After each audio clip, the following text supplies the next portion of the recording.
Welcome to Limited Time Only. I'm Esther. And I'm Susie. Limited Time Only is the podcast for anyone who feels there aren't enough hours in their life. And each week there's a different topic for you to get your ears around. Featuring chat, comedy sketches and interviews with interesting people. Limited Time Only is a pick-me-up in podcast form. The special guest later in the episode is Liz White. This week it's time for The Green Room. First positions, please. Esther Stanford. Susie Riddell. We seem to start every day. It's like we're reminding each other who each other are. This will happen more and more the older we get. It's important to remember who I'm talking to. Yes. Could you tell me who I am as well? You are Esther Stanford. Could you explain in more detail who that is? Because I don't think I've worked it out yet, and I'm 47. Well, you're a catalyst and a marvel. Oh, I'll type that. Is my little you précis of you. Well, what we're doing to what we're doing today. I'm doing some 80s dark body popping to you. I do that every day. That's just me getting out of bed. Scratching is returning to a quiz. Dum dum dum. It's been a while since we had a quiz, and I think I've missed it. No, I know I've missed it. We'll find out shortly. No, let's not do that again. I didn't miss that at all. Awful. I love a quiz. I absolutely love a quiz. Too. And I have discovered a passion, a penchant for being a quiz master. Maybe that's what you're going to be. You're going to be like, what was his name that used to do radio too? With the glasses, slight Scottish accent. Now, Popmaster. Popmaster? Yeah, Popmaster. Oh, yeah. What was his name? And he clearly hated Jeremy Vine. When he used to hand over to him, you'd think, you really don't like Jeremy Vine. Oh, I know, Ken Bruce. Ken Bruce. Oh, no, you're not. Yes. Yeah, you're better than Ken Bruce. I don't want to be Ken Bruce. No. Who do you want to be? I'd quite like to be... Anne Robinson? No. I've got look, just because I've got red hair doesn't mean I'm Anne Robinson. No, who would I like to be? Maybe that guy used to do Countdown. He was very jovial. Oh, Richard Madeley. No, you said that before. Oh, Richard Whiteley. Richard Whiteley. Yes. Richard Whiteley. I'll be him. I'll be him. Well, this quiz is in keeping with the theme of this week's podcast, because we're talking to Liz White later, the renowned actress or actor, however you want to say it. It doesn't bother me. If it doesn't bother you. Does it bother you? It don't bother me. I don't care. Pretender, great pretender. Let's go with that. Liz White, she's a great pretender. She is a great pretender, and we're going to speak to her about that pretending later on. So this quiz is a theatrical quiz. Love it. So we're going to Fabulous. I'm going to be asking you questions about theatrical superstitions and sayings. Okay. It's not terribly long. You see, I know a lot of these, but what happens to me is I don't remember the detail. So I know roughly around what it'll be, but and then I'll kick myself because somewhere in the filing cabinets of my brain, a borrower is standing in front of the filing cabinet saying, "I'm not letting you have the information." Well, do you know what's happening now? I actually think you'll probably get most of them because I have done it's a multiple choice. Oh, thank God for that. As always. And I'm not sure how plausible some of the answers are. So if you get an answer in the theatrical quiz correctly, you'll get a darling. Love it. If you get an answer wrong, you'll get a next. Okay. Don't call us, we'll call you. Absolute mole. All right, so here we go in the theatrical quiz. Question number 1, Esther Stanford, is: what is the origin of the term thespian? Is it A, a lesbian who enjoys theatre? That's exactly where my head went. I wanted to say, is it a lesbian Well, who enjoys theatre? hold that thought, because it might be the right Okay. answer. B, a made-up word created to sound as dramatic as possible, thespian. Or C, in honour of Thespis, a Greek playwright and performer.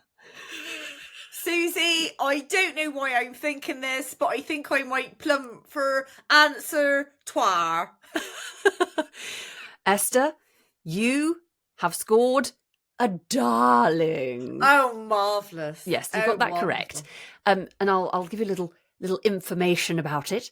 In the 6th century BCE, Thespis was a Greek poet, dubbed the father of Greek tragedy. When I see the word dubbed, I always think of like dubstep and stuff. Yes. The father of Greek tragedy. Boom, boom, boom, boom, boom, What does boom, boom, boom, boom. BCE stand for? What does the E stand for? Before Christian Christ. Empire. Before Christian Empire. Is it Christian Empire? I don't mean, whoever know. Christian Empire is he a famous actor? Yes, he was Batman. Let me just check. No, before Common Era. Before Common okay. Era. It used to be BC, before Christ, and AD, Anno Domini. Yeah. But now it's before Common Era and Common Era. Oh. Common people. It's a bit. It's Pulp. in reference to Pulp. Yes. And Batman. Well, our own JC, Jarvis Cocker. There you go. Brilliant. Oh, Esther, that was bloody good. Thanks, babe. This is why we have a podcast. It's because I'm drinking electrolytes. Good Lord. So everything's firing on all cylinders. All right. So question number 2. Why is the place actors hang out in a theatre when they're not performing called a green room? Is it because A, it was traditionally painted green? B, the actors' makeup used to be green when applied and had to cure before they went on the stage? And C, actors are nervous before a performance and turn green with nausea. Give me 1 and 2 again. It was traditionally painted green, or the actors' makeup was traditionally green when applied, this kind of thick stage makeup, and had to cure before they went on stage. I think it might be 2. I'm sure I've heard that about the makeup before. Well, I'm going to give you a darling, but pretty much all 3 have been suggested. There are other ideas as well, but I think probably it is both 1 and 2. There's also a theory that that the performances would take place on the green. Okay, because there were yes. initial performances of theatre would be outside and it would be on the green. But I think that's more reference to the stage. I think some crew could refer to the stage as the green still. And I have heard of the dressing room, the green room being painted green as well. Yes, yeah. Because it's quite calming. And I definitely feel nauseous before I go on stage. Well, not nauseous, just like bloody sheer terror. Yeah. I mean, could paint it brown. Yes. The brown room. That'd be that'd be mine. Anyway, moving on. Question number 3. There is a theatrical superstition that speaking the name Macbeth inside a theatre, outside of saying it during a rehearsal or performance of the play, obviously, brings about bad luck to the production. If you accidentally utter the word, you should do the following to counteract the curse. Is it A, recite the first 2 lines of the play while standing on one leg? B, go outside, run around the theatre 3 times, spit on the ground, and then knock to be let back in? Or C, shout, "There's been a murder!" and then caw like a crow? Well, I mean, I'm thinking it's C, but I'm going to go for A. I think I've heard this before. So you think it's, when shall we 3 meet again, in thunder, lightning, or in rain, standing on one leg? Oh, maybe. Or is it... Well, can't not be. You can't running around outside and then not being let back in. That doesn't really make sense. Knock to be let back in. Oh, knock to be let back in. Oh, okay. You mean I'm going to have to hurry you for an answer. Oh, I'm sorry. There's another Again, auditionee I feel like I coming know in. this somewhere in the recesses of my brain. I'm going to... B. B? Yeah. Darling. Yes! I should have just taken your first answer, shouldn't I? No, absolutely not. No, I was just well, no, musing. you were absolutely correct. Apparently that's what you need to do. I think also that I got that from the RSC website, so I took it as absolute gospel. But the other version is that you go outside the room, spin around 3 times, spit on the ground, then knock to be let back in, which would take slightly less time and probably makes more sense. Yes. It's like that skipping song or that clapping song, turn around, touch the ground. Oh, Bagsy, not it. No, it wasn't a skipping song. It was just... Did you ever do that at school? Ladies and gentlemen, Esther will return very shortly. Potentially. We'll see. For a bonus point, how do actors and crew refer to the play Macbeth to avoid using the name? The Scottish play. The Scottish play. There's been a murder. There's been a murder. Correct. The Scottish play. And actually, this is very much alive and kicking, this superstition. Yes, I mean, it is. Absolutely. Don't adhere to it, but I do know people who do, and then I have to be respectful. Right. Like swearing in front of a grandparent or something. Yes, it is, because it's taken extremely seriously. Because actually there have been some terrible, apparently, productions of Macbeth are beset by difficulties. Often people are very sick. And actually, the last version of Macbeth I know about was the David Tennant Cush Jumbo one in the West End, and loads of people got really ill, including them. They had to cancel some performances. I wonder if it's almost psychosomatic, yeah, that you expect it, so then because sometimes I'm scared to have a thought, because if I have the thought I go, oh no, now that's going to happen. Oh yeah, like you think, oh, I haven't had any eczema for a while, and then you go, oh shit, now well sometimes it does though, but I don't all the time, but then there is that weird. So do you know that's coming, or do you think about it because you got yourself so stressed, or do you cause it? I don't know. If you've been in a production of Macbeth and would like to talk to someone about your experiences, please don't contact us. No. So, question number 4. Why is whistling in a theatre considered taboo? Is it because A, you may end up with scenery on your head? B, for some reason I find that funny. B, it's seen as an insult stemming from Shakespeare's day when the audience would whistle to indicate their displeasure in a performance? Or C, it reminds the production crew that they haven't had a tea break in hours. It's a whistling teapot. B. Next. Oh no! A, was it? It's A. Right. And I was a bit cruel there because I didn't give you the full info. So this superstition, I'm basically taking this from Wikipedia. This superstition quite likely has its roots from the practice of hiring off-duty sailors to run the fly loft because of their expertise with knots and raising and lowering sails, because they'd be raising and lowering the scenery.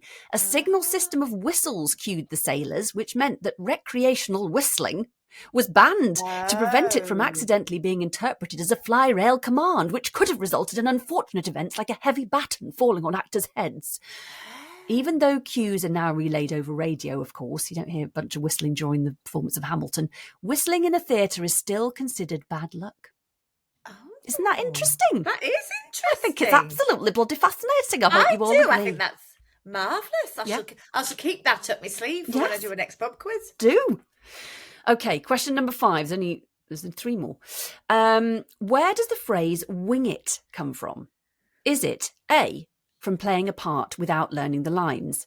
B, accidentally tripping over the wing as an actor enters the stage, having to right themselves and carry on as if nothing has happened?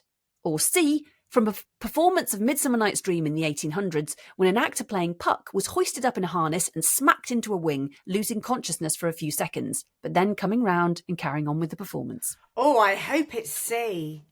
I feel like it's more likely to be B. However, did they have things to lift actors aloft in the 1800s? Oh, it's B or C. It'll be something about, because that's what it is, isn't it? It's sort of, look at you with your finger over your eye. Look at me in the eye, Susie. B. C.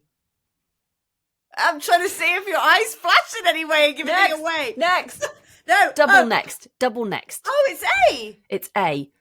Okay. Well, I did enjoy my little made-up performance of Midsummer Night's Dream. Well, they would have had things to hoist people up because they did used to have these quite fancy scenery, even in the 1700s. I didn't know they got hoists though. But you're a little minx. You are. I know. That was very minxy, because I know that to wing something is just to carry on. But I assumed it would have had some sort of actual basis in history. Yeah. Like it actually happened. Well, it's.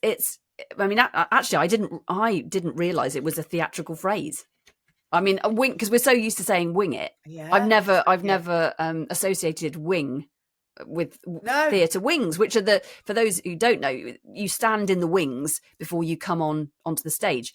So it's obviously been incorporated into the greater colloquial lexicon. I didn't write that myself. But when actors would wing it, they were going on unprepared. It comes from the practice of playing a part without memorising the lines, relying on the prompter in the wings or pages of text fixed to set pieces like the wing flats. Which, let's face it, for everybody, do you have the dream? I have had the dream. Yeah. I have the dream every time. And when I've worked with this one theatre company, we all have it at different times. But the dream is that you are on stage and you haven't got a bloody clue what you're doing, and then people might boo you or get up and walk out, or maybe you're naked and you're just having to make it up on the stage. Yeah. It's terrifying. And I think a lot of people have that, even people who, well, even not non-actors, and possibly people who've never been on stage at all. I think it's embedded in our psyche. It is, isn't it? It is. Horror. But of course, in Shakespeare's day, people would just have learned their lines and the cue line. Yes. They didn't have the full script. How terrifying is that? And I know the Globe have done at least one performance where they've done that. The actors just learned in the same style. Yeah, I think it was Twelfth Night. It was a Shakespeare. They just learned their lines and the cue line. Wow. That is quite frightening. But I suppose actually, I'd be in the brown room before that show, that's for sure. Me too. Crikey. Brown room, green room, God only knows what other colour rooms. I suppose if the audience know that, though, it almost gives you there's a frisson, but also a slight get out of jail card, isn't there? Yes. If it goes a bit wrong, That's someone true. from the audience will yell it out. I mean, whenever I work with actors, I always say to them, don't worry too much about your lines unless you're doing Shakespeare, because then somebody will know. That's when you've got to be really on it. Yeah. Arseholes. Right. Question 6. That's brilliant. Which of these items are traditionally banned from the stage, as they are said to cause forgotten lines, broken set, and and other live performance disasters? I'm going to give you a list, okay? Okay. And how many do I pick? Yeah, pick 3. Okay. I'm going to get my pen and write No, that down. there's 4 actually. Okay. 4 that aren't. Or 4 that are. Okay. Ready? Yep, go. Mirrors, money. Can you ask me the question again? Which of these items are traditionally banned from the stage, banned. as they're said to be cause curses? Mirrors, yes, money, potatoes, peacock feathers, garden gnomes, babies, jewellery, salami, 3 lit candles, fish, bad acting. Well, mirrors and peacock feathers, definitely. Okay, that's 2. So I know, and then I just started laughing at salami, and then I sort of so mirrors. So go for the top again. Mirrors, money, potatoes, peacock feathers, garden gnomes, babies, jewellery, salami, 3 lit candles, fish, bad acting. Actually, there's 5. I think babies. No. Okay, mirrors, peacock feathers, 3 lit candles. Yeah. Bad acting. Well, let's go yes, but there's not one. It may be banned, but it still happens. Jewelry, maybe. Yes. A bit like PE when you're not allowed to, because it gets into, you rip ear holes and stuff. So that's 4, is it? Yeah. So you got mirrors, peacock feathers, 3 lit candles. 3 lit candles, jewelry, and there's one more. It's in the same realm as jewelry. Money? Yes. Well done. Thank Darling. you. Darling. You got them correct. So 3 lit candles, it's meant to be kind of cause a curse anyway. And also a bit bloody dangerous. Mirrors, again, associated with curses. Mirrors do interfere with lights as well. That was like bad. And then money and jewellery, because it was discouraged in an attempt to prevent prop table thievery. And also peacock feathers, because they're an evil eye. Yes, I knew that about peacock feathers. Within the house, you're not really supposed to have them either. So there you are. Very good. So you've so far you've got 4 out of 6. Is it 6? 4 out of 6? I thought I got 5 out of 6. Okay. No, sorry about that. Right, this is the last one. Chapter 7. Chapter 7. Chapter I'm not 17. recording an audiobook. Question 7. Where does the term break a leg come from? Is it A, from curtsying? When you bend your leg, you are breaking it. Or is it B, in the theatre, a leg is a curtain. If you break a leg, you have earned so many curtain calls that the machinery used to raise and lower the curtain has worn out. Or C, it's a hope that the audience will throw so many flowers in appreciation of your performance that they'll break your bloody legs. Break your bloody legs. Oh, you are wonderful. Let me take you down. B. B is correct. Darling. Darling. I mean, actually, A is also cited as an answer to that. But I go with B. That's the one I know. Yeah.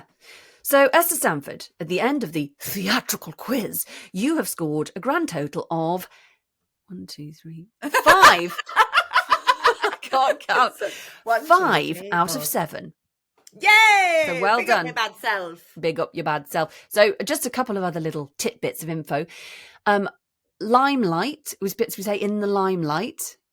People were at the centre of attention because limelight was the first gas lamp alternative for lighting theatres. Invented in the early 1800s, limelight was generated by heating calcium oxide with a blend of oxygen and hydrogen. Theatres first began using limelight in the 1830s as the first spotlight. So now we say, you're in the limelight, baby. You're in the limelight. You're in the limelight. And the other one is the phrase toy, toy, toy. Have you heard that? No. Toy, toy, toy. It's a substitute for good luck.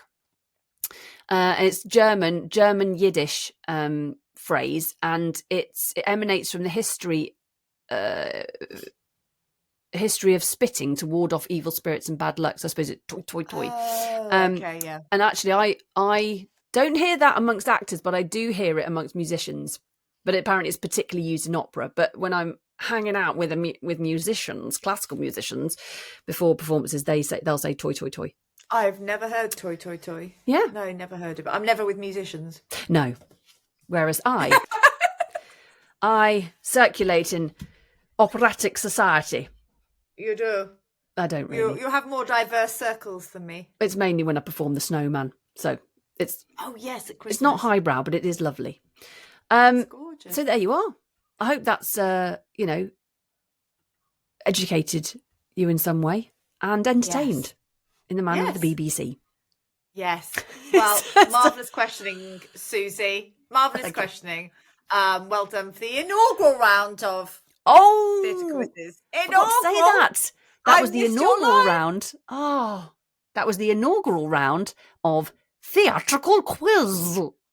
Oh, darling. Toy, toy, toy.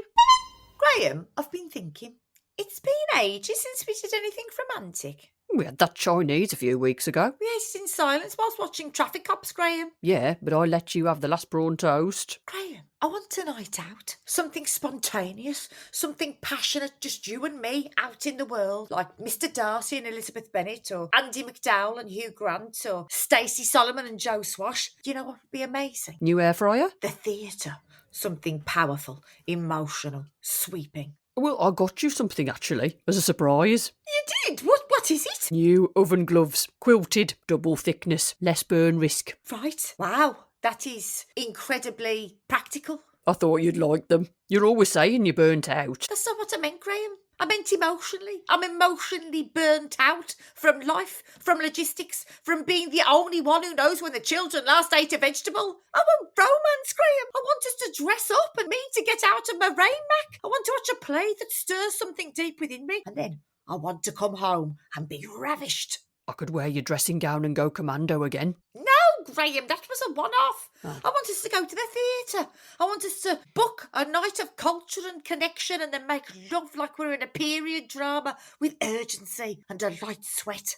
Well, I suppose we could go, as long as we're back before match of the day. I'm trying to offer you passion and you're giving me balls. I like balls, Sue. What if I said, Graham, if we go to the theatre, you'll have the night of your life. There will be stockings. There will be scented candles. There will be things you didn't think I could do because of the slip disc. Oh, right. Yes, OK. I'll look into tickets.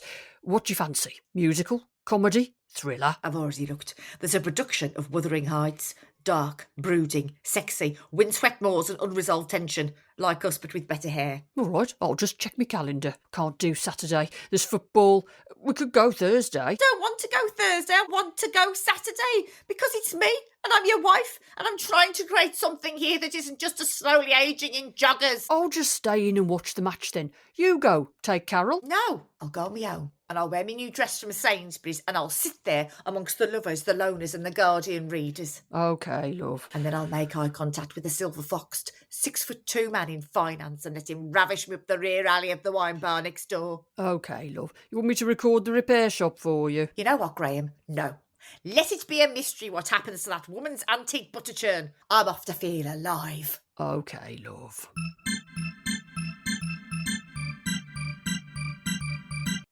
I want you off book by tomorrow. Welcome to Sue's salon. Can I take your name? Hi, Sue. It's me, your client of 15 years. Oh, you look different. You dyed my hair pink last time I was in. Oh, that's right. It doesn't suit you. Oh. Time for a new look. Just in time for my new actors' headshots? Oh, you're one of them, are you?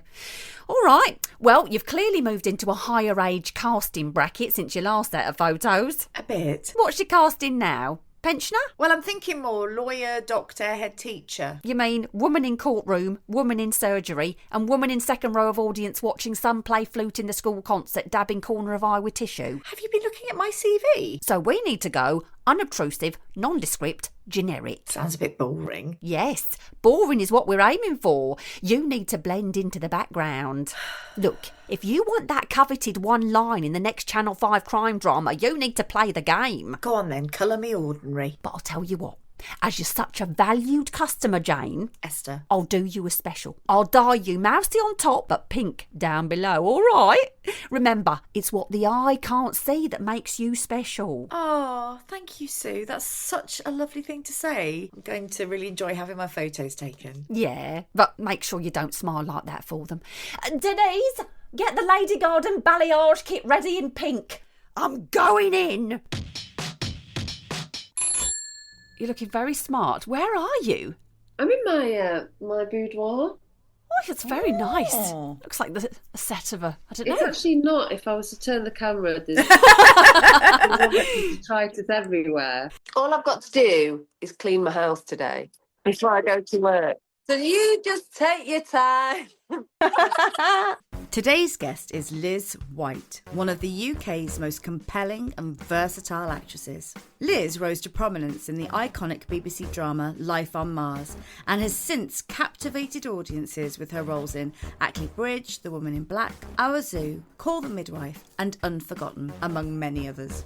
A seasoned performer across television, film and theatre, Liz brings emotional intelligence and authenticity to every role. We talked to Liz about her love of independent film, her enduring passion for the work, and how having the courage to create her own opportunities early on proved to be a transformative moment in her career. Welcome to the show, Liz White. I've actually got this book. Oh, wow.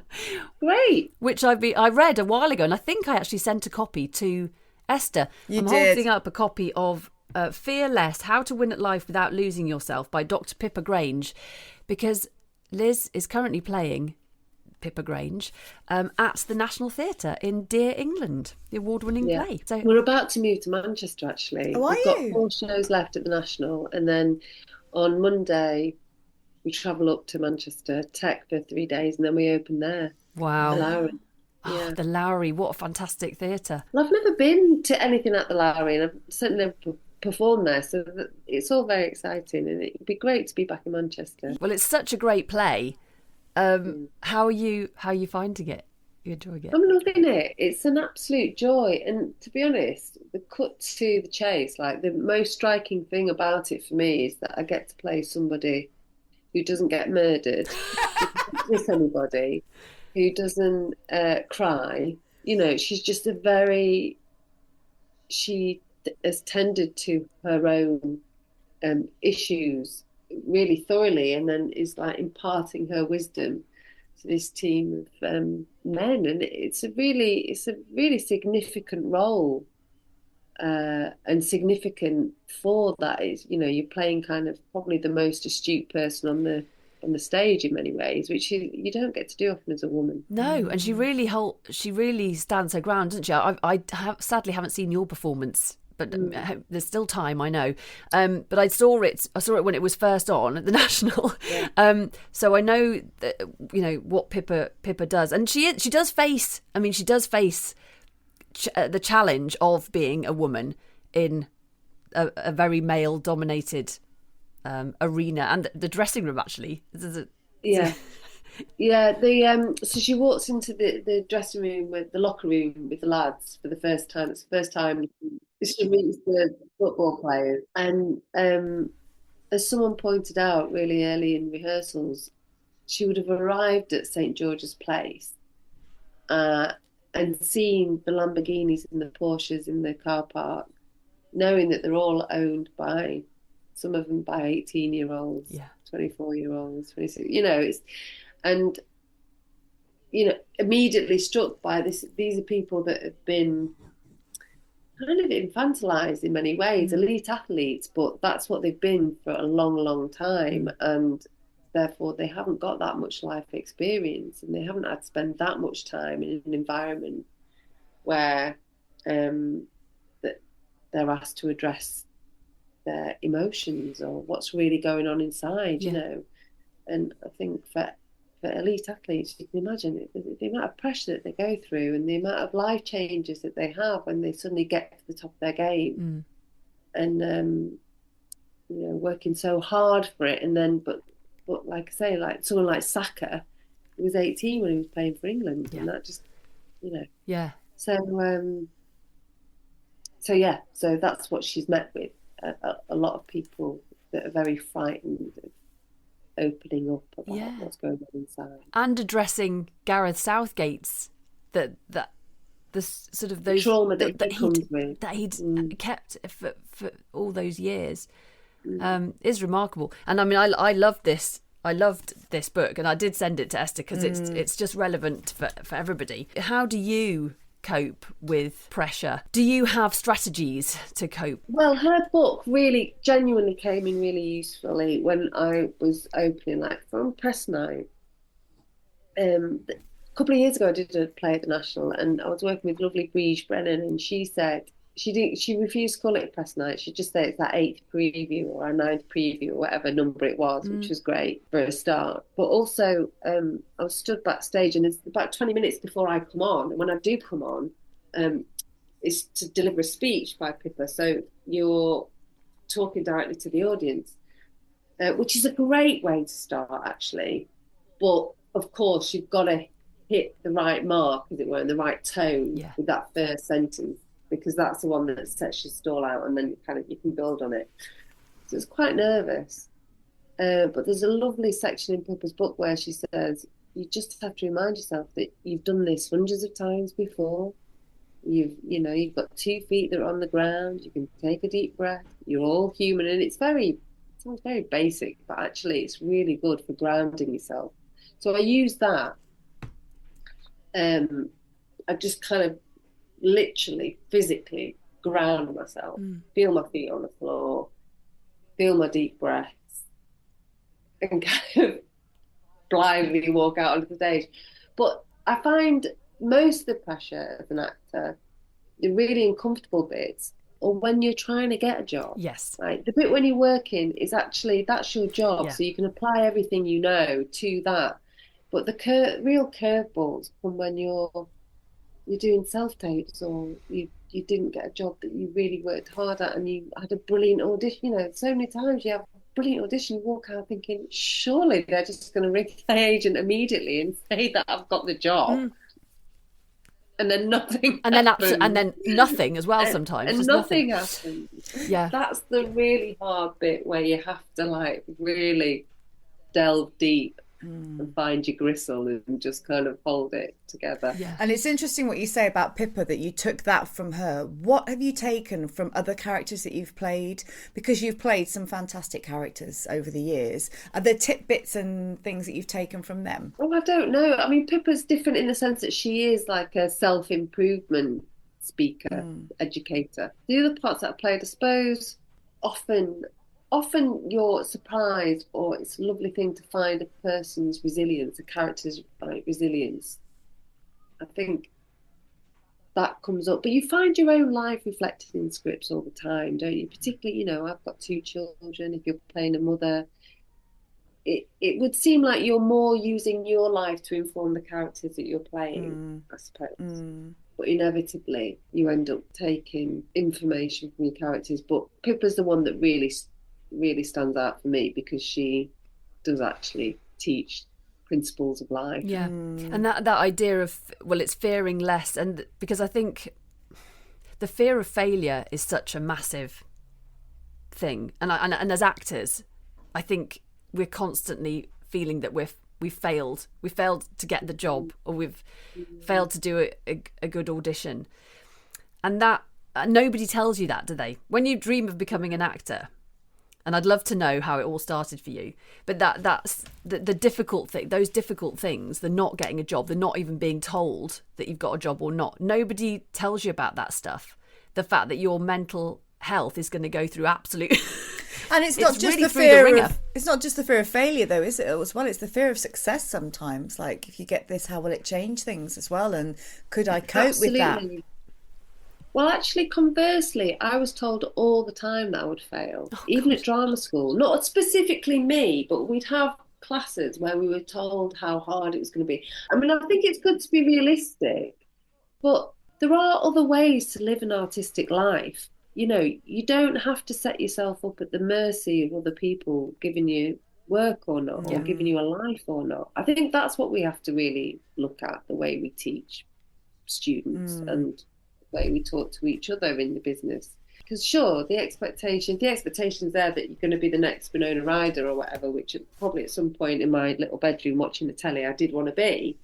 Then, of course, you might not get that. But you can still live a really creative, interesting life, and you can create your own work. I mean, that's how I started, actually. I created my own work, and that kind of got me my agent. And what did you do? Write a play? I did. I adapted a book into a one-woman show, and it was part of my 3rd year project at college. But because I went to college in Liverpool, I thought it was going to be really, really hard to get people to come up and see work up there, like our showcase.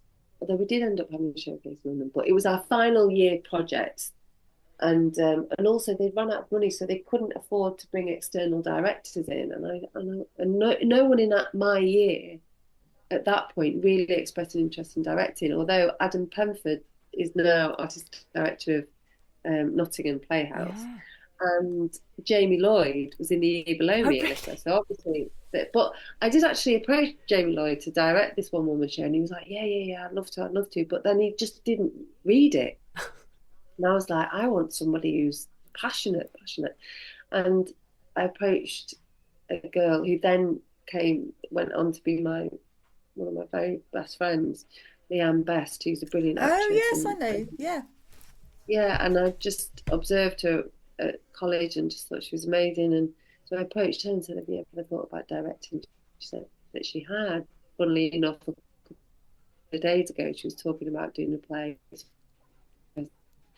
looking at this, directing this with me, and she read it that night and came back the next day with loads of notes on the adaptation, which were all brilliant. And that was it. I was like, right, okay, you do it. And then my friend Brian, who taught me as an external director in the year below, in the 2nd year, he took it on. He was then working at York. So I used to travel between Liverpool and York and rehearse this one-woman show. And then the Unity Theatre next door to Lipper, I approached them and said, could we do it at the Unity? Because college actually didn't, they said that they wouldn't provide me with rehearsal space, or they offered me a rehearsal space to perform in. And again, I was like, very good. I need to get people in. The head of acting said, I don't like one-woman shows, but go ahead. They were really that's so unhelpful. They left me on my own. But that ended, it's a classic case of adversity breeds creativity, because I just thought, right, okay, I'm just gonna have to do this. I'm gonna have to make it kind of on my own and do it brilliantly. And we did. And the Unity Theatre gave us a slot. They had a play that ended at 8:30. They said, if you can get in at 9 and get out by 10, you can have it for 3 nights. So we did that. And the National Student Drama Festival came. We got into the National Student Drama Festival, and then we kind of ended up like winning 3 or 4 awards at the festival. And because it got written up in the Sunday Times, because they sponsored the NSDF at the time, my agent, who was then at ICM but is now independent, happened to be reading the Sunday Times that weekend, and they'd given me a picture and a write-up, and she faxed Lipper. It was when faxes were the fashion.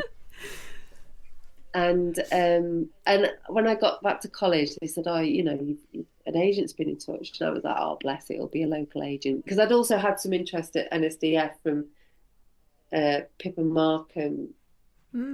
She was Tim Roth's agent, and her ex-husband was doing the lighting design at NSDF. There were all these connections starting to happen. And so anyway, when I read the facts at college, I was like, bloody hell, it's ICM, bloody hell. And I went down to London and met Pippa, and she was so cool. But understandably, she said, well, I want to see you in something before I take you on. And I was like, no problem, I'll just make something else.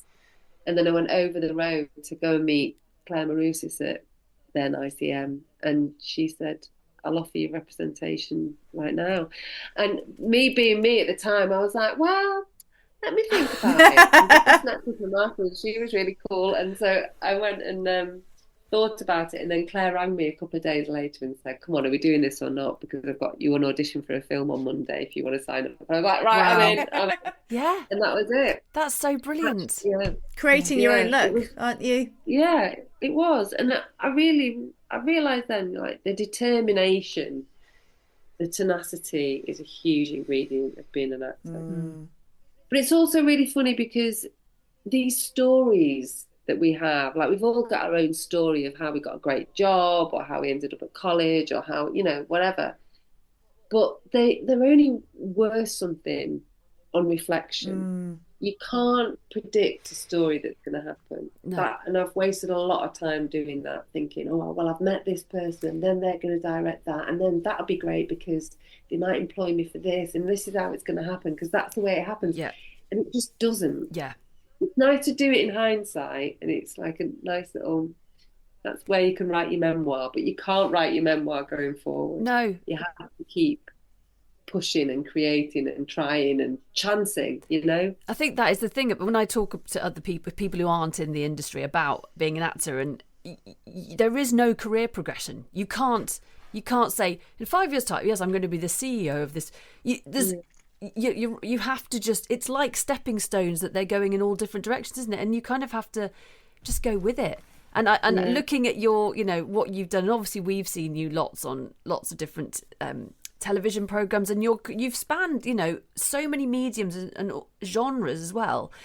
And you've done so many things. I mean, we met on an independent film that was very low budget, brilliant, great team, but that was something quite different to performing at the National, or I don't know, something like Life on Mars, which must have been quite early in your career. Cause I didn't realise it was almost 20 years ago now. I watched the first episode again, and I was like, bloody hell, this is great. This was great.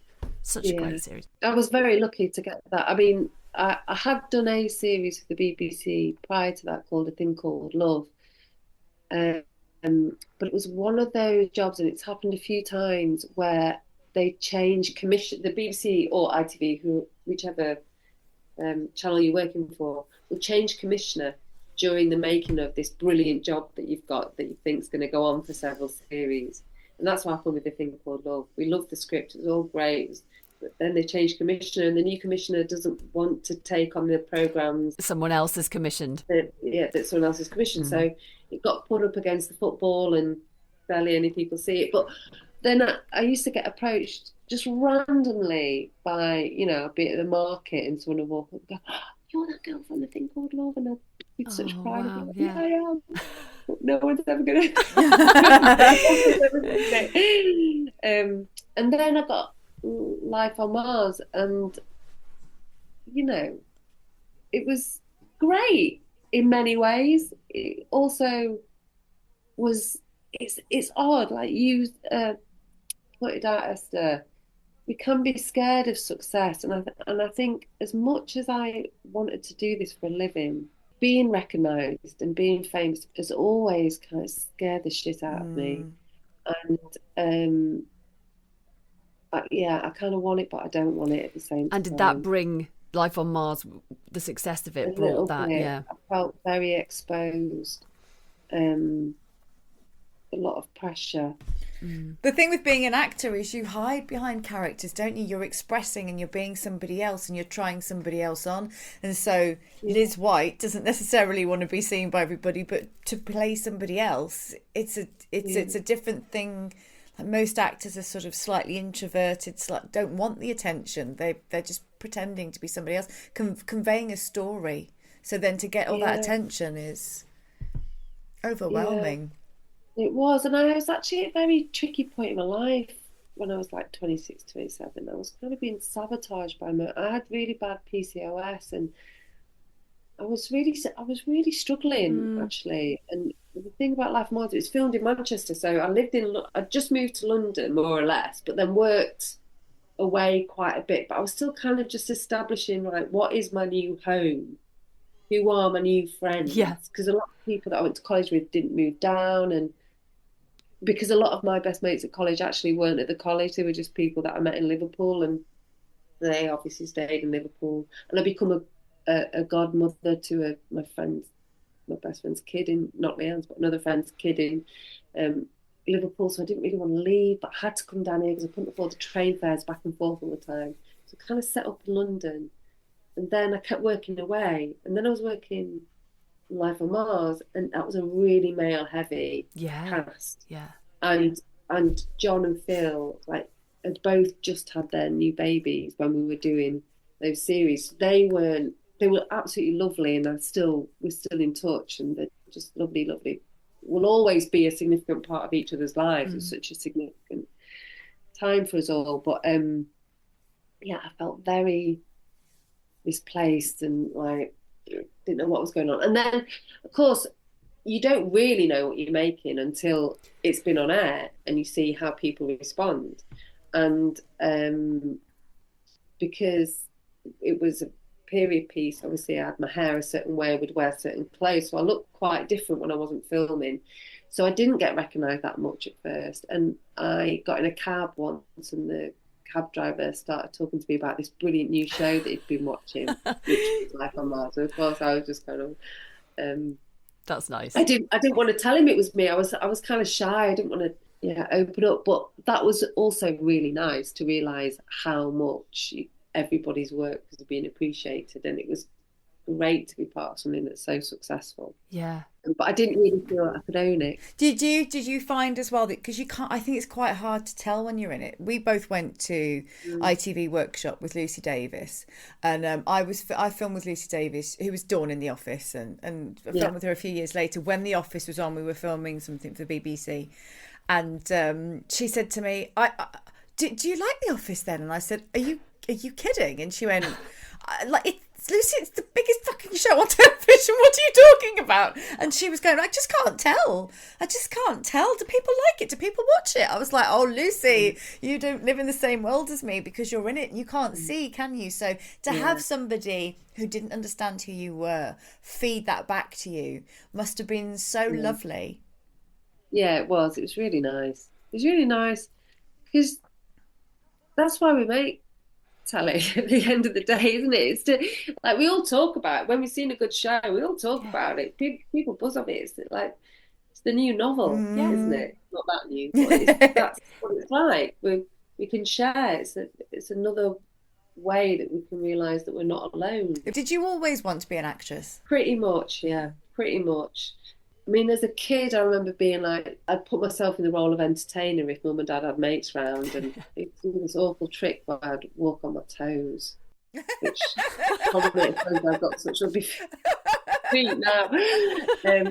And funny voices, singing, dancing. I loved it all. And then I used to escape. I used to have a little telly at the end of my bed, and I used to escape to my room and just watch films really late at night. And also it was a time when the family did come together, when we all lived together. And I suppose there was something in that, seeing how much, for instance, my dad used to appreciate Mike Lee's work or Julie Walters and Victoria Wood and Blackadder and all these brilliant shows that were on when we were kids, and going, oh yeah, I want a part of that. But it really started when so I decided. I remember being about 9 when I decided I wanted to be an actor, and my mate at school when I was in secondary school, it's about 11, 12, I was like, what are you up to tonight? She said, oh, I'm going to youth theatre. I was like, what's youth theatre? She said, oh, that's this thing. So, and you didn't have to pay, you just turned up. It was at the local theatre in Plymouth. And I'm not sure if it was free or if it was £1. But anyway, it was like a bargain. Insignificant amount of money. Yeah. And you didn't have to audition. There was another one at the Theatre Royal that you had to audition for and you had to pay for, but this one was proper community theatre. And it was so accessible and a level playing field, and I just felt so free.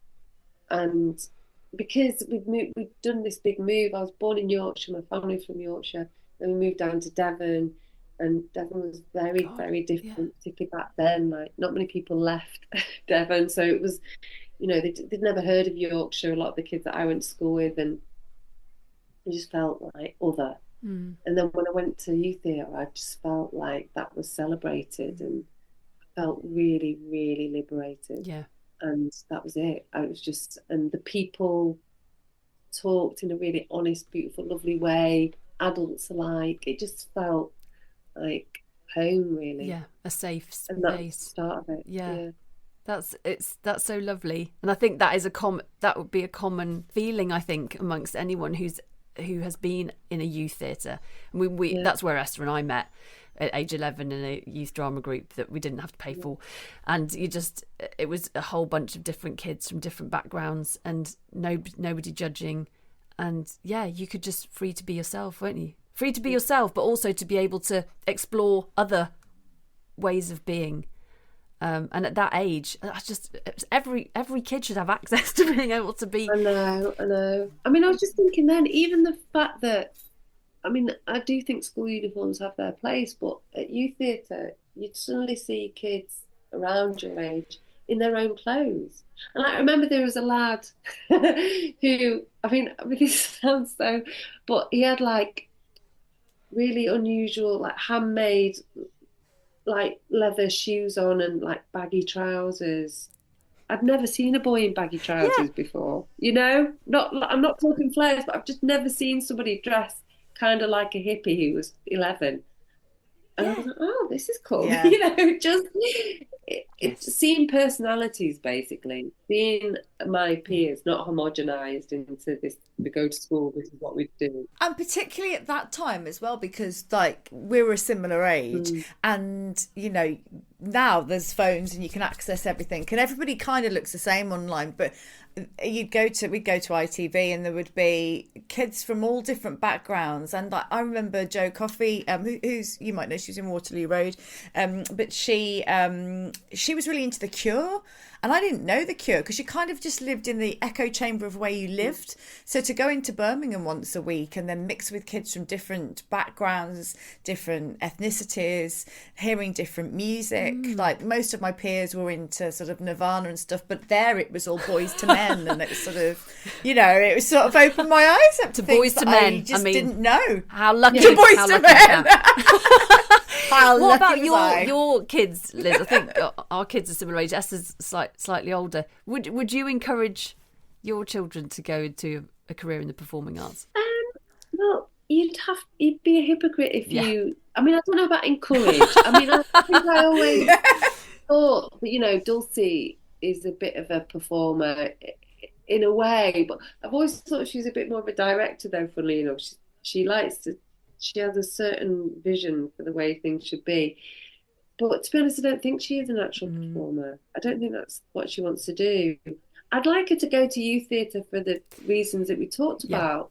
But I don't want to send her to Stagecoach. I don't want it to be about, then you do a performance at the end of term and this is what it is. I just want her to be in an environment where she can play. But she's not that interested at the moment.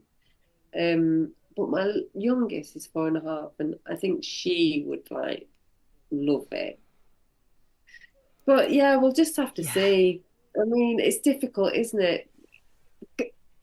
I mean, I've got no ability to work at computers, we've just found out, or really my mind isn't in maths or science, but so I have to watch that I don't neglect my child's interest in maths and science just because I can't do it. I have to be like, okay, let's look at this. Yeah. I forget. I just literally forget because my head was in a book or looking at pictures or staring out the window, daydreaming. Yeah, I think about doing an outing with them. I'm like, theatre. Let's go to the theatre. Right, this is what we want to do. We'll go and see some music or something.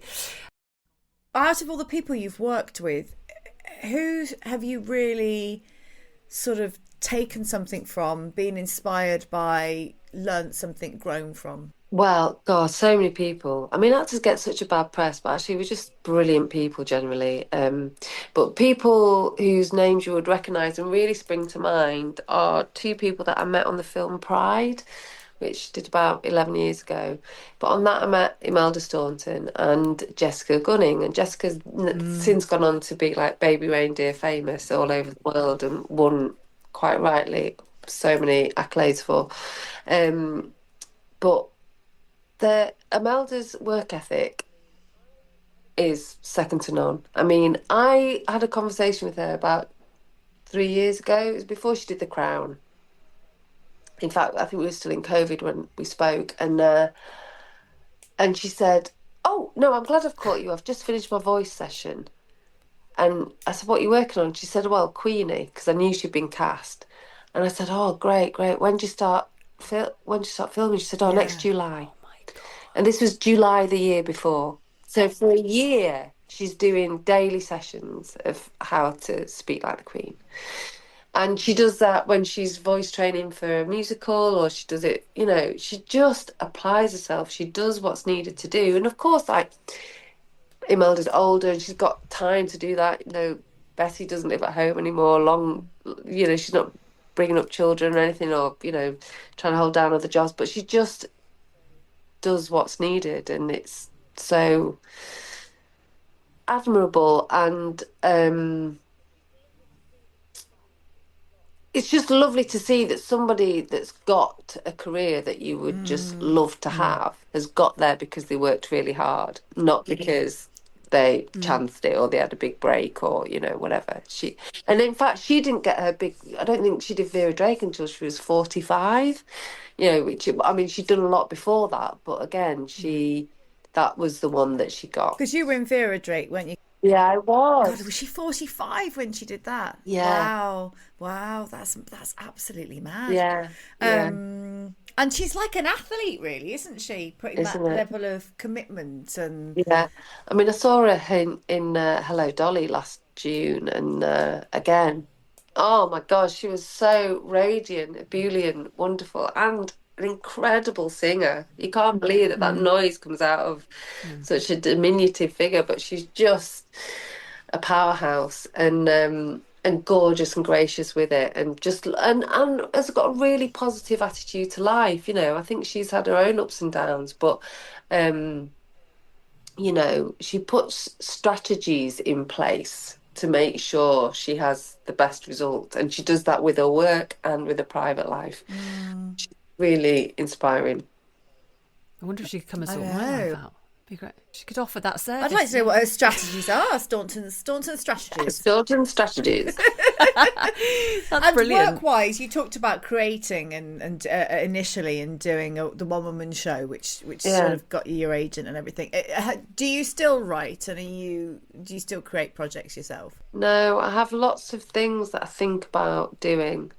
And I find it really difficult when I actually sit down and put pen to paper. And I think the thing for me to do is actually, go and do a writer's residency or something and see how I get on with actually being forced to apply myself. I mean, a lot of the time I can just say, I haven't got anything to say, but I don't think that's true. It's just I've got no idea how to start to express it. It's just all seems very daunting.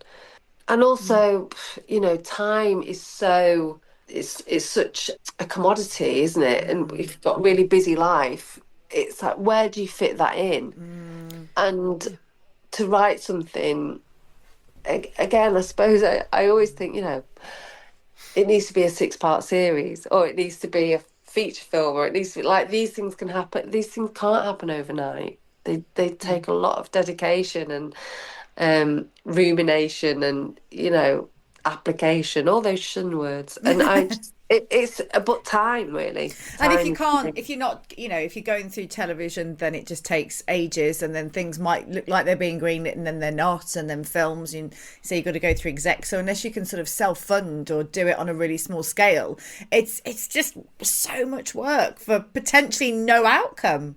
And that's the thing. It's like, unfortunately, the wonderful thing about being a student but like the start of your career is that, I know it's really hard. It is really hard. It was really hard for me. But you kind of, you've just got to find a roof over your head and to be able to eat food. At the moment, now I've got kids and I've got a mortgage and I've got responsibilities, and I have to keep that afloat whilst following a passion.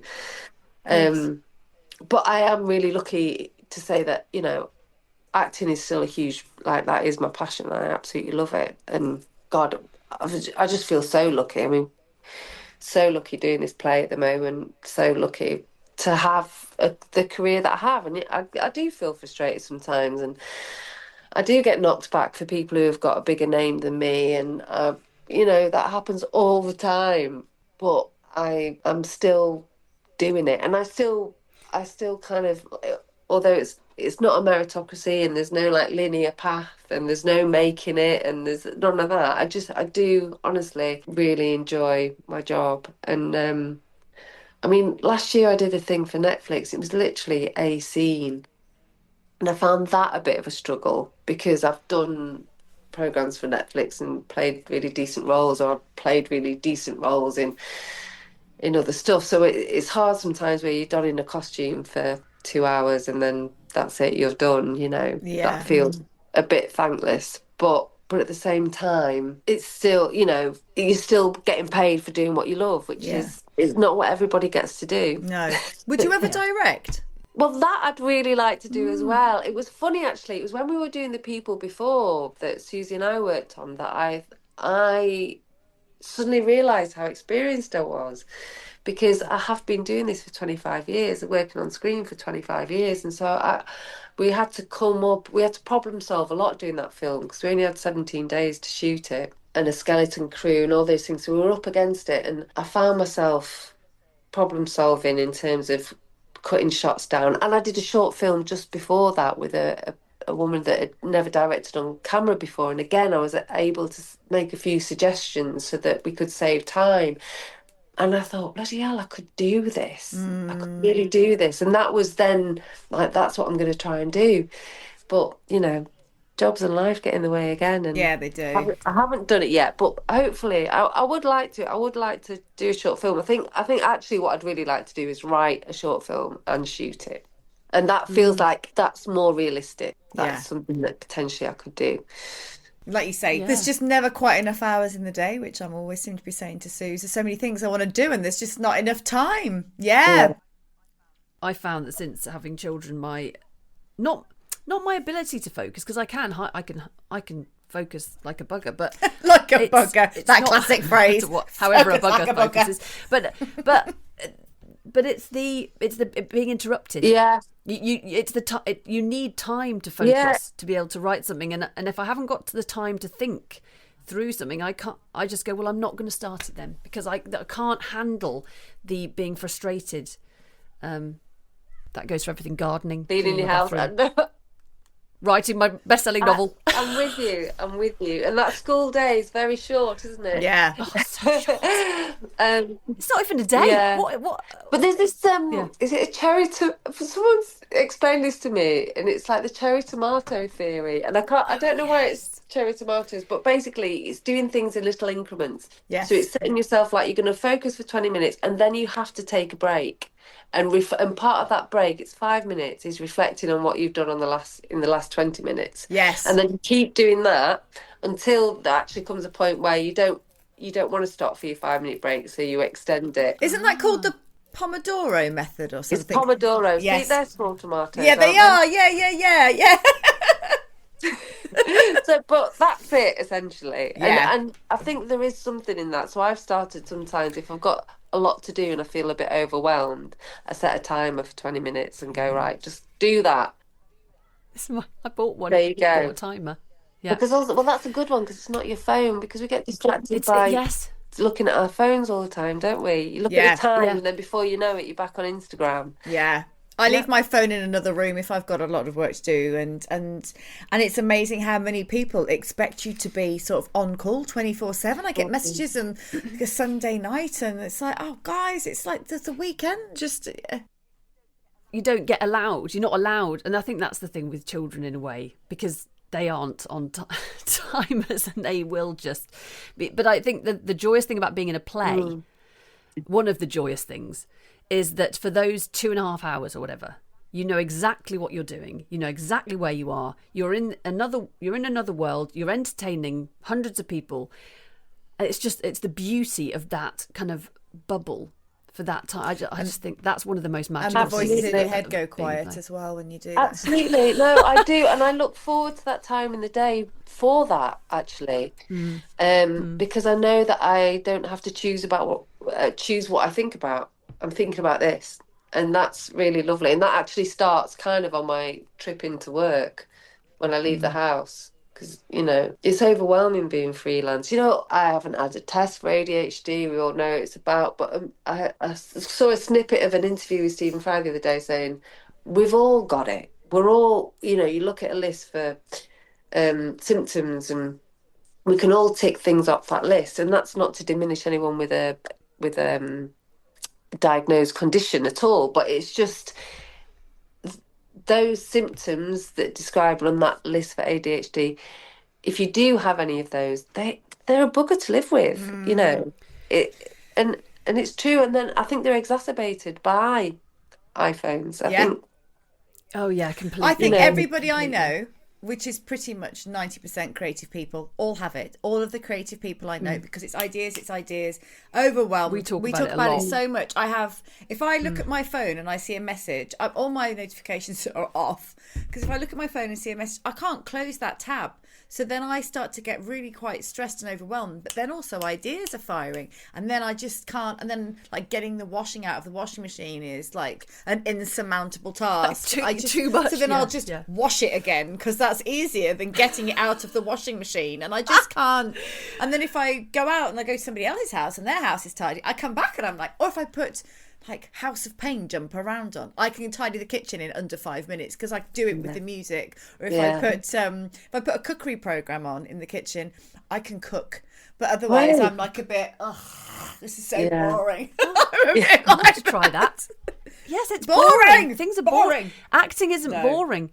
I mean, even just reading, I just read a poem out loud or something the other day, and I was like, oh my God, I just love this. I love doing this. And I was like in my room on my own, and I was like, now I've got to go and pick the kids up from school and make dinner again. We're in the wrong century, aren't we? We should have been born, you know, sort of been in Sense and Sensibility in rich families, just wafting around, playing the piano and composing stuff.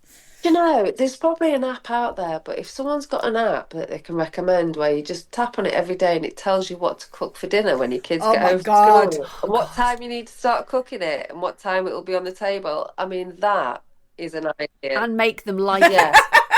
Because that's what I'm up against. I can't think what to cook with them both. There is that. My mate's got a brilliant thing where she says, whatever, you like it or not, you have to have 3 mouthfuls. Yeah. And then in the end, the kids, unless it is something, they always eat it, you know. Yeah. They have the 3 and then they're like, oh, go on then. This podcast is called Limited Time Only. And the reason for that is because we started it 5 years ago when we were 42. And we was thinking, right, we've hit middle age. Oh crap. And suddenly when you got kids as well, life is running away from us. Time is running out. Although I reckon I've still got another 50 years. Let's go with that. But is there anything that you really have a burning desire to kind of do or achieve before the very end. And what would you like your legacy to be? That's the other question. God, I saw that in your little brief on email. I was like, bloody hell. Well, you've probably got a great legacy already. I mean, the things that you've done that are there on celluloid for people to watch and enjoy, that's already a great legacy. Do you know, I did an independent film last year, not The People Before, it was a different one, that's my timer. On the Sea, and that's going to come out later on this year. And that was a wonderful thing to do, and I realised independent film is actually something that I always wanted to do. It's kind of my first love, and I'd love to do more of that. And I don't know about my legacy, but if I could just... What was so special about that job was that it was written by Helen Walsh and she directed it as well. And that also felt so special to be a part of somebody's vision. Like 2 years ago, she sat at a blank page and started creating this world. And I was very, very conscious when we were shooting that we were helping make this vision come alive for her. And you don't often get that, because you know that a lot of scripts that you're working on have been through 12 execs, or they've been through 100 million drafts, and you know they kind of vaguely look like the writer's initial idea. But what was so special about that was we were realizing the very gem of this idea that she'd had in her head, and that felt really special. It felt really pure in a way, and it's kind of going right back to where you started as well, that thread of a creative idea. And it doesn't have to be big bells and whistles. It's a story that's being told honestly, I suppose, whatever genre, or even if it's comedy. I mean, if we're honest and truthful, then it comes across. I think that's really lovely that we've kind of gone full circle. It's been so lovely to talk to you. You have such a lovely way of talking about your career and your passion, and there's I know you probably feel a bit mad, but there's a lovely calmness to you. I found what you were saying very inspiring as well. So thank you for giving us your time. Oh, not at all. And not tidying the house. Absolute pleasure, babes. I'll try jump around to make me tidy and clean. You have been listening to Limited Time Only. Esther is currently swanning around at the Birmingham film and TV market. She's actually working very hard and being very important, so she's left me on my own to do the outro. So sorry about that, guys. You've just got me for the final, well, let's say 20 minutes of the show. No, 2 minutes. 2 minutes. I'll try and keep it brief. It really was a treat to chat to Liz White and to hear her insights on creativity. And it's always fascinating hearing our guests' life stories. And Liz really did have a calming influence on Esther and I. So thank you for that, Liz. Thank you for chatting to us, and break a leg for your last few weeks at the Lowry in Dear England. It's such a brilliant play. If you can get to Manchester and see Liz and the National Theatre Company, do go if you can. Oh, what's this over here? Oh, it's an International Women's Podcast Award for Comedy Gold. Oh, sorry, must have fallen out of my bag. Yes, we did win an award. You may have seen stuff on social media about it or heard us chatting about it in the brief last week. We are still buzzing. Can't believe it. We're absolutely thrilled. Thank you all so much for listening and supporting the podcast. Now that we're award winning, we would love to spread the word about Limited Time Only and get even more people listening to it and joining in. So please, please, please, if you haven't already, follow the podcast on your chosen podcast app of choice. Just get the word chosen. It's completely your choice. I haven't forced you into it in any way. Follow us. It would be great. That it means it's dropping into your app every week. I don't know the technical terms. And then also, if you can, just look below this podcast here on your device, and you see it says sign up here. That is for our newsletter, which is infrequent and of manageable length. I mean, it's so appealing, isn't it? In many, many ways. We would love it if you signed up and just get our newsletter at the moment it's going to be every 6 months by the time I get around to writing the next one. I've started it. It's on the desktop. It's just there. By the time I write it, it might be Christmas. So very, very infrequent. It just helps us to keep connected with you and helps you to keep connected with us. So it works both ways. Anyway, I will stop waffling because it's me basically leaving a massive WhatsApp message at this point. So thank you so much for listening to this episode. Please share it with anyone you think might enjoy it, which is hopefully everyone you know.